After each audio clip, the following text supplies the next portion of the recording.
இதுதான் உலகத்தோட first ever science fiction novel and இந்த நாவல் எழுதப்பட்டு 200 வருஷத்துக்கும் மேலே ஆயிடுச்சு. இந்த நாவலுக்கு பின்னாடி ஒரு இன்ட்ரெஸ்டிங்கான கதையும் இருக்கு. 1816ல் இந்தோனேஷியாவில் மவுண்ட் டேம்போரான்னு ஒரு பெரிய எரிமலை வெடிச்சுது. அதனால உலகம் ஃபுல்லாக சாம்பல் பரவி ரொம்ப இருண்டு போன மாதிரி ஆயிடுச்சு. இதைத்தான் இயர் வித்தவுட் அ சம்மர்னு சொல்லுவாங்க. அப்போ மேரி ஷெல்லின்னு ஒரு 18 வயசு பொண்ணு சுவிட்சர்லாண்டில் ஒரு லேக் ஹவுஸில் தங்கியிருந்தாங்க. வெதர் ரொம்ப மோசமாக இருந்ததால் வீட்டுக்குள்ளேயே புக்ஸ் படிச்சுட்டு கேம்ஸ் விளையாண்டுட்டு டைம் பாஸ் பண்ணிட்டு இருந்தாங்க.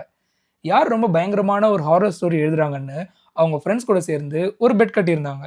அவங்க கூட லார்ட் பைரன் அண்ட் பெர்சி ஷெல்லின்னு அந்த காலத்தோட ஃபேமஸ் ரைட்டர்ஸ் தங்கியிருந்தாங்க.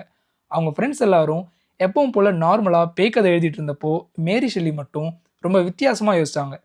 கோஸ்ட்டுக்கு பதிலாக ஒரு சயின்டிஸ்ட் எலக்ட்ரிசிட்டியை யூஸ் பண்ணி ஒரு இறந்து போன உடம்புக்கு உயிர் கொடுத்தா எப்படி இருக்கும், இந்த கான்செப்டில் உருவான ஐகானிக் நாவல் தான் ஃப்ராங்கன்ஸ்டைன். இந்த ஃப்ராங்கன்ஸ்டைன் நாவலை பேஸ் பண்ணி பல படங்கள் ரிலீஸ் ஆயிருக்கு. அதில் ரீசெண்டாக 2025ல் ரிலீஸ் ஆன மூவி இப்போ நெட்ஃப்ளிக்ஸில் அவைலபிளாக இருக்குது. மறக்காமல் செக் பண்ணி பாருங்கள்.